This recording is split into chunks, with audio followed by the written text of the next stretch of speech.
دین امانت ہے، اور اس امانت کی ادائیگی کا تقاضا یہ ہے کہ اس کو امت تک اس اسلوب اور طریقے کے ذریعے پہنچایا جاوے جو اسلوب اور مزاج محمد صلی اللہ علیہ وسلم اور آپ کے صحابہ کا تھا۔ کیونکہ جس طرح دین امانت ہے کہ اس کو امت تک بلا کسی تحریف کے پہنچاؤ، اسی طرح دین کی محنت بھی امانت ہے۔ دین بھی امانت ہے اور دین کی محنت بھی امانت ہے کہ اس کو امت تک بلا تحریف پہنچاؤ۔ جیسے دین امانت ہے ایسے دین کی محنت بھی امانت ہے کہ حضور اکرم صلی اللہ علیہ وسلم نے امت کو دو چیزیں دی ہیں، ایک دین اور دوسرے دین کی دعوت۔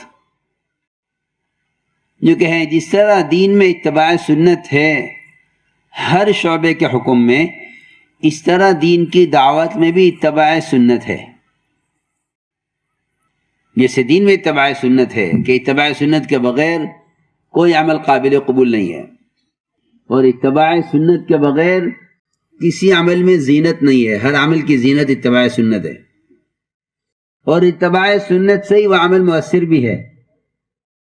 اسی طرح دعوت میں بھی سب سے بنیادی چیز وہ اتباع سنت ہے کہ دعوت میں سب سے اہم بنیادی بات کیا ہے؟ کہ دعوت میں سب سے اہم بنیادی بات یہ ہے کہ اس کام کے کرنے والوں کی نیتوں میں نبوت والی وسعت ہو۔ یہ پہلی شرط ہے کہ اپنی نیتوں میں وسعت پیدا کرو، علاقائیت سے، قومیت سے، زبان سے، خاندان سے، اس سب سے آگے جا کر کام ہوگا، اس لیے کہ یہ ساری شکلیں ان کی نیتوں کو، ان کے ارادوں کو محدود کرنے والی ہیں۔ اس لیے حضور اکرم صلی اللہ علیہ وسلم نے امت بنائی ہے۔ آپ کا طرز دعوت اور آپ کا امت کے ساتھ معاملہ وہ قومیت یا زبان رنگ کی بنیاد پر نہیں ہے، بلکہ آپ کا معاملہ امت کے ساتھ باعتبار امت کے ہے۔ اس لیے سب سے بنیادی چیز آپ کی دعوت میں یہ ہے کہ آپ کی دعوت میں عمومیت ملے گی۔ حضور اکرم صلی اللہ علیہ وسلم نے اس کام سے کوئی قوم، کوئی طبقہ نہیں تیار کیا،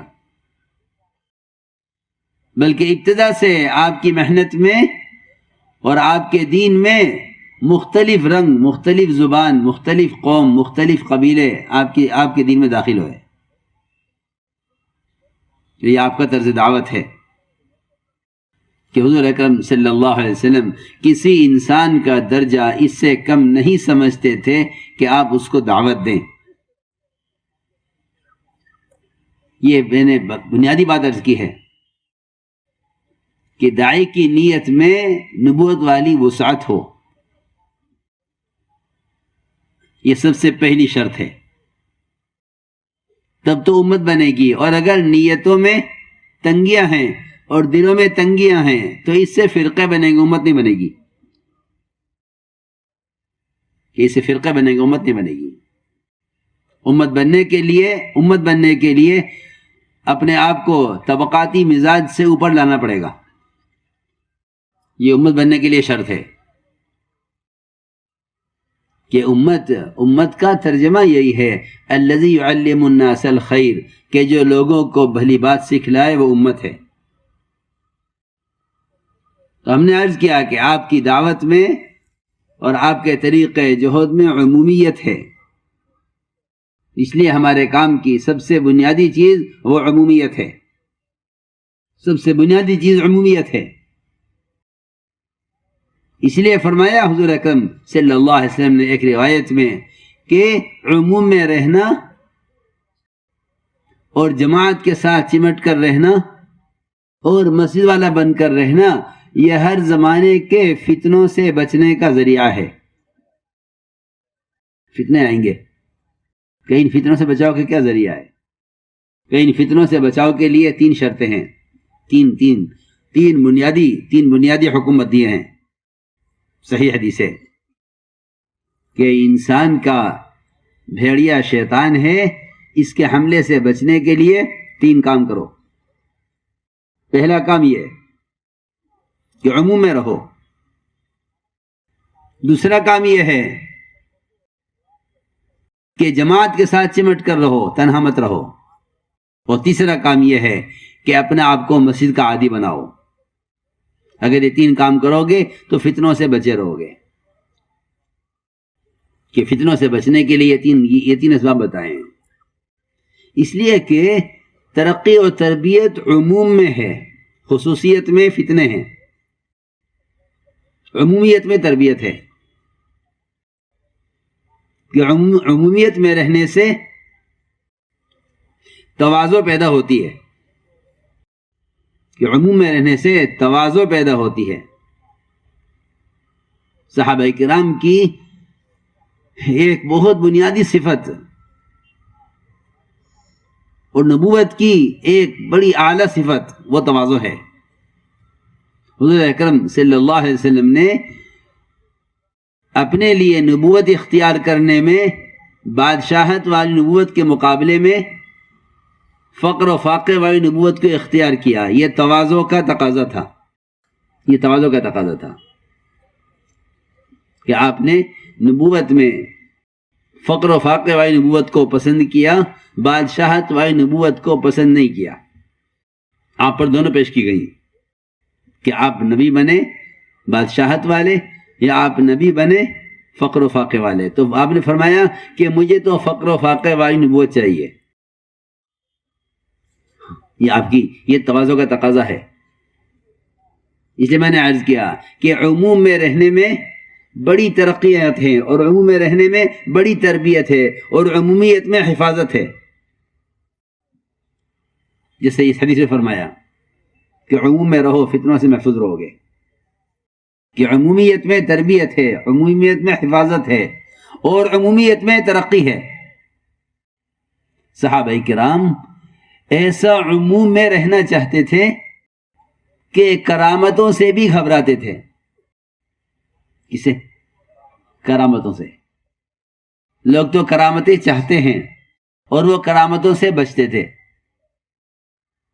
جب تمیم داری رضی اللہ تعالیٰ عنہ نے فرمایا کہ تمیم یہ آگ نکلی ہے پہاڑ سے، اس کو پہاڑ میں داخل کر کے آؤ، جو پورے مدینے کو جلا کر خاک کر دیتی۔ تو تمیم نے فرمایا، عرض کیا کہ امیر المومنین، میں نہیں چاہتا کہ مجھ سے کوئی ایسا کام ہو کہ لوگ مجھے پہچانے، ورنہ یہ چنگاری ہے، اس کو پہاڑ میں داخل کرنا کوئی مشکل کام نہیں ہے۔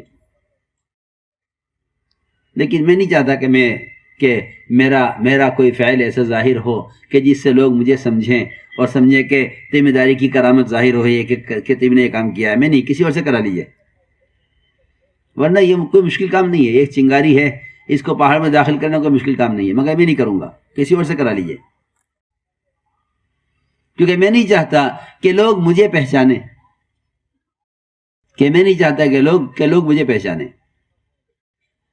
سلمان فارسی رضی اللہ تعالی عنہ حضور اکرم صلی اللہ علیہ وسلم کے وہ صحابی ہیں کہ جب آپ ان سے بات کرتے تھے تو کوئی دوسرا شریک نہیں ہو سکتا تھا، کوئی تیسرا آدمی شریک نہیں ہو سکتا تھا، اتنا قرب تھا سلمان فارسی رضی اللہ تعالیٰ عنہ کو حضور اکرم صلی اللہ علیہ وسلم سے۔ یہ مقام تھا صحابہ میں کہ جب آپ سلمان فارسی سے بات کرتے تھے تو کوئی تیسرا شریک نہیں ہو سکتا تھا،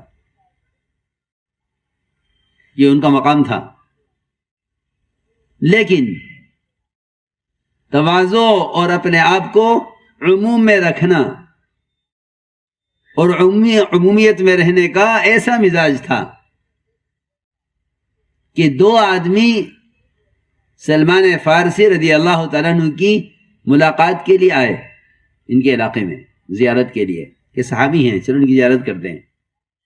پہنچے، پوچھا کہاں ان کا گھر، کہ یہ ان کا گھر ہے، ان کے گھر گئے اور جا کر پوچھا آپ سلمان فارسی ہیں، کہ جی میں سلمان فارسی ہوں۔ ملاقات ہوئی، انہوں نے پوچھا آپ صحابی ہیں، کہ نہیں میں صحابی نہیں ہوں، میں صحابی نہیں ہوں، یہ کیسے ہو سکتا ہے؟ تو ایک نے کہا دوسرے سے کہ ہم یہاں غلط آ گئے ہیں، ہم یہاں غلط آ گئے، یہ کوئی اور آدمی ہے، ہمیں تو وہ سلمان فارسی مطلوب ہیں جو صحابی ہیں۔ تو دونوں وہاں سے اٹھ کر جانے لگے کہ یہ تو ہم غلط آ گئے، یہ آدمی وہ نہیں جو ہمیں چاہیے۔ جب اٹھ کے جانے لگے تو سلمان فارسی رضی اللہ عنہ فرمایا کہ تم کس سلمان فارسی کی تلاش میں ہو؟ کہ وہ سلمان جو حضور اکرم صلی اللہ علیہ وسلم کے ساتھ غزوات میں ہوتے تھے، سفر حضر میں ساتھ ہوتے تھے، مشوروں میں ساتھ ہوتے تھے، مقام تھا ان کا۔ غزوہ خندق جو ہوا ہے وہ سلمان فارسی کا مشورے پر ہوا ہے، خندق ان کا مشورے پر کھودی گئی ہے، اتنا اونچا مقام ہے۔ تو لوگوں نے کہا ہاں ہم انہی سلمان کی تلاش میں ہیں۔ تو فرمایا کہ میں ہوں تو وہ، لیکن صحابی نہیں ہوں۔ کہ کیسے ہو سکتا ہے؟ کیونکہ جس نے حضور اکرم صلی اللہ علیہ وسلم کو ایک مرتبہ دیکھ لیا وہ صحابی ہو گیا ایمان کے ساتھ۔ تو میں عرض کر رہا تھا کہ یہ ان کی تواضع کی بات تھی کہ اپنے آپ کو چھپانا چاہتے تھے۔ دوسری بات یہ ہے کہ دنیا میں کوئی کارنامہ کر کے آخرت کی طرف سے مطمئن نہیں تھے، یہ دوسری صفت ہے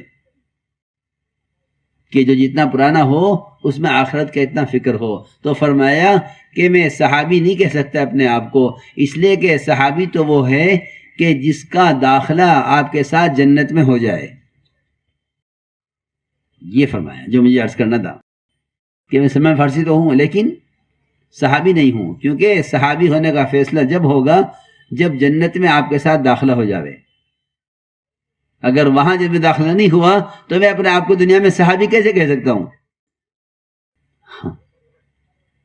کہ میں اپنے آپ کو صحابی کیسے کہہ سکتا ہوں اگر میرا داخلہ جنت میں نہ ہوا آپ کے ساتھ؟